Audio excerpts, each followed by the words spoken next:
কেউ যদি শুধু পানি দিয়ে ইস্তেঞ্জা করে পবিত্র হয় তাহলেও তার পবিত্রতা আদায় হবে। আবার শুধু ঢিলে দিয়ে মানে ঢিলে কুলুপ যেটা টিস্যু পেপার হোক মাটির হোক ঢিলে কুলুপ যদি ব্যবহার করে তাহলেও সে কি হবে পবিত্র হবে। তবে সর্বাবস্থায় পানি ব্যবহার করা সর্বোত্তম, কারণ পানিতে পবিত্রতাটা বেশি আদায় হয়।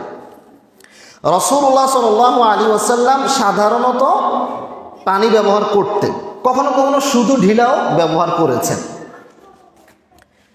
রাসূলুল্লাহ সাল্লাল্লাহু আলাইহি ওয়াসাল্লাম পানি এবং ঢিলা একসাথে ব্যবহার করছেন কিনা? আমরা সাধারণত এখন এটা করি, পানি ঢিলা প্রথমে ঢিলে ব্যবহার করি, এরপরে কি করি পানি ব্যবহার করি। উনি এটা করছেন কিনা অনেক মুহাদ্দিসের মত হলো যে রাসূলুল্লাহ সাল্লাল্লাহু আলাইহি ওয়াসাল্লাম একসাথে পানি ঢিলে ব্যবহার করেন নাই, হয়তো ঢিলে ব্যবহার করছেন অথবা পানি ব্যবহার করছেন, এটা অনেক মুহাদ্দিসের মত। তবে সাহাবাই কেরাম থেকে পানি এবং ঢিলা একসাথে পাওয়া যায়। সাহাবীরা দুই ভাগ, কয় ভাগ? মুহাজির আর হলো কি আনসার। যারা মক্কা থেকে মদিনা হিজরত করছে ওনাদেরকে কি বলা হয়? মুহাজির। আর যারা মদিনার সাহাবী মুহাজিরদেরকে সহযোগিতা করছে তাদেরকে আনসার। মুহাজির সাহাবীরা সাধারণত ঢিলে ব্যবহার করতেন, কেউ কেউ পানি ব্যবহার করতেন। আর আনসার সাহাবীরা সাধারণত পানি দিয়ে ইস্তেঞ্জা করতেন। এই আনসার সাহাবীদের কোন কোন সাহাবী পানি এবং ঢিলা একসাথে ব্যবহার করতেন। একটা কিতাব আছে মুয়াত্তা মালিকের শরা, ইমাম ইবনু আব্দুল বার রাহিমাহুল্লাহ আল ইস্তিসকার একটি শরা লিখেছেন, ব্যাখ্যা গ্রন্থ, সেখানে তিনি এই হাদিসগুলো জমা করেছেন। আমাদের হিন্দুস্তানে একজন বিখ্যাত মুহাদ্দিস আছেন আব্দুল হাই লখনবী রাহিমাহুল্লাহ, সারা বিশ্ববিখ্যাত। লখনৌ অঞ্চলে ওনার বাড়ি। আব্দুল হাই লখনবী রহমতুল্লাহ আলাইহি হাদিসের একটি কিতাব আছে মুয়াত্তা মুহাম্মদ। ইমাম আবু হানিফার ছাত্র একজনকে আবু ইউসুফ, আরেকজন হলো মুহাম্মদ। ইমাম মুহাম্মদের হাদিসের কিতাব হলো মুয়াত্তা মুহাম্মদ। মুয়াত্তা মুহাম্মদের শরা লিখেছেন এই আব্দুল হাই লখনবী রাহিমাহুল্লাহ। হায়াত পাইছে মাত্র 40 বছর। কত বছর? 40 বছরে 120টার উপরে আরবি কিতাব তিনি লিখেছেন। বুঝছেন? মাত্র হায়াত কত?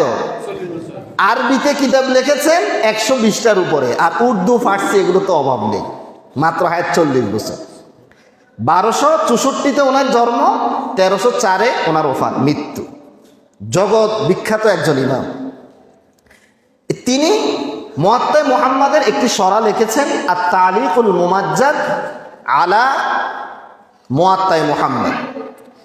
এই মুয়াত্তা মুহাম্মদের শরার মধ্যে তিনি বলেছেন রাসূলুল্লাহ সাল্লাল্লাহু আলাইহি ওয়াসাল্লাম ওনার দাবি হলো উনি সাধারণত পানি এবং ঢিলা একসাথে ব্যবহার করতেন। উনি বলতেছেন যে যতগুলো হাদিস আছে এগুলো একসাথে জমা করলে বোঝা যায় রাসূলুল্লাহ সাল্লাল্লাহু আলাইহি ওয়াসাল্লাম পানি এবং ঢিলা কি করতেন? একসাথে। আমরা যেটা করি এভাবে তিনি করতেন। কখনো কখনো শুধু পানি ব্যবহার করছেন, কখনো কখনো শুধু ঢিলা ব্যবহার করছেন। আয়েশা রাদিয়াল্লাহু তাআলা আনহা থেকে একটি হাদিস এসেছে, উনি বলেন মা রাআইতু রাসূলুল্লাহ সাল্লাল্লাহু আলাইহি ওয়াসাল্লামা খারাজা মিন গাইতিন কত্তু ইল্লা ইস্তিনজা মিনাল মা। আমি রাসূলুল্লাহ সাল্লাল্লাহু আলাইহি ওয়াসাল্লামকে দেখি নাই কখনো যে তিনি টয়লেট থেকে এসেছেন অথচ পানি দিয়ে তিনি ইস্তিনজা করেন নাই, এটা আমি কখনো তাকে দেখি নাই। আনাস রাদিয়াল্লাহু আনহু থেকেও পানি দিয়ে ইস্তিনজা করার হাদিস এসেছে। তো সর্বোপরি কথা হচ্ছে রাসূলুল্লাহ সাল্লাল্লাহু আলাইহি ওয়াসাল্লাম এবং সাহাবায়ে কেরাম থেকে পানি অথবা ঢিলা অথবা পানি এবং ঢিলা একসাথে এটা পাওয়া যায়। এজন্য যুগে যুগে সকল ফকিহগণ এই বিষয়ে একমত যে পানি এবং ঢিলা একসাথে ব্যবহার করাটা উত্তম, যেটা আমরা করে থাকি বর্তমানে, এটা উত্তম। কেউ যদি শুধু ঢিলা ব্যবহার করে কোনো সমস্যা নেই, শুধু পানি ব্যবহার করলে কোনো কি নেই, সমস্যা নেই। শুধু শিয়ারা, শিয়া মানে চিনেন তো আপনারা, ইরানের শিয়া, লেবাননের শিয়া আছে। শিয়ারা ওদের মত হলো যে ঢিলে ব্যবহার করতে হবে, পানি ব্যবহার করা যাবে না।